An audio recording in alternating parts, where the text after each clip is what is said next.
যদি আপেক্ষিকতা তত্ত্ব বাতিল হয় তাহলে বিজ্ঞানের অনেক কিছুই মুখ থুবড়ে পড়বে। প্রথমত, আমাদের মহাবিশ্বের বোঝা যেমন মহাবিস্ফোরণ, কৃষ্ণগহ্বর, এমনকি গ্যালাক্সির গঠন সবই ভুল প্রমাণিত হবে। আমরা যে গ্র্যাভিটেশনাল ওয়েভ শনাক্ত করেছি লিগো এর মাধ্যমে, সেগুলো ব্যাখ্যা নতুন করে দিতে হবে। আপেক্ষিকতা বলে সময় ও স্থান নমনীয়। যদি এটা ভুল হয় তাহলে আমাদের ফিরে যেতে হবে নিউটনের ধ্রুব সময় ও স্থানের ধারণায়। কিন্তু সমস্যা হলো নিউটনের তত্ত্ব উচ্চ গতি বা শক্তিশালী মহাকর্ষের ক্ষেত্রে কাজ করে না। তাই আমাদের একেবারে নতুন তত্ত্ব দরকার হবে। একটা উদাহরণ দেওয়া যাক। ধরুন আপনি একটা রকেটে আলোর গতির কাছাকাছি চলছেন। আপেক্ষিকতা বলে আপনার সময় ধীরে চলবে, কিন্তু যদি এটা ভুল হয় তাহলে সময়ের ধারণাটাই পাল্টে যাবে। এমনকি আমাদের মহাকাশ ভ্রমণের পরিকল্পনা যেমন মঙ্গল গ্রহে যাওয়া নতুনভাবে হিসাব করতে হবে। শুধু মহাবিশ্ব নয়, আমাদের দৈনন্দিন জীবনেও আপেক্ষিকতার প্রভাব রয়েছে। উদাহরণস্বরূপ জিপিএস।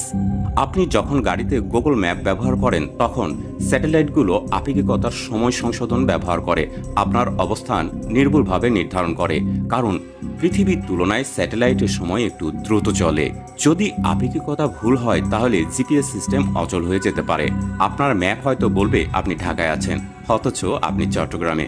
শুধু জিপিএস নয়, ইন্টারনেট, টেলিকমিউনিকেশন, এমনকি পারমাণবিক রিঅ্যাক্টরের ডিজাইনও আপেক্ষিকতার উপর নির্ভর করে। এমনকি চিকিৎসা ক্ষেত্রেও প্রভাব পড়বে। পিইটি স্ক্যানের মতো প্রযুক্তি যা ক্যান্সার শনাক্ত করে আপেক্ষিকতার সূত্রের উপর নির্ভর করে। এগুলো বন্ধ হয়ে গেলে আমাদের চিকিৎসা ব্যবস্থা পিছিয়ে যাবে। তবে আপেক্ষিকতা বাতিল হওয়া মানে শুধু সমস্যা নয়, এটা হবে একটা বৈজ্ঞানিক বিপ্লব। যেমন নিউটনের তত্ত্বকে আইনস্টাইন উন্নত করেছিলেন, তেমনি একটা নতুন তত্ত্ব আসবে। এই নতুন তত্ত্ব হয়তো কোয়ান্টাম মেকানিক্স আর আপেক্ষিকতার মধ্যে সেতু তৈরি করবে। হয়তো আমরা বুঝতে পারবো ওয়ার্ম হোল, সমান্তরাল মহাবিশ্ব বা এমনকি সময় ভ্রমণ সম্ভব কিনা। এই নতুন তত্ত্ব আমাদের মহাকাশ ভ্রমণের ধারণা পাল্টে দেবে। হয়তো আমরা আলোর চেয়ে দ্রুত যাত্রা করার উপায় খুঁজে পাবো। হয়তো আমরা এমন প্রযুক্তি তৈরি করব যা এখন কল্পবিজ্ঞানের গল্পে পড়ি। আপেক্ষিকতার তত্ত্ব বাতিল হলে আমরা হয়তো কিছু হারাবো, কিন্তু তার চেয়ে অনেক বেশিও পাবো। বিজ্ঞানের ইতিহাসে এমন ঘটনা বারবার ঘটেছে। গ্যালিলিও, নিউটন, আইনস্টাইন প্রত্যেকে পুরানো ধারণাকে ভেঙে নতুন পথ দেখিয়েছেন। আপেক্ষিকতা ভুল হলে আমাদের জন্য নতুন দরজা খুলবে, কিন্তু একটা জিনিস নিশ্চিত, মানুষের কৌতূহল কখনো থামবে না।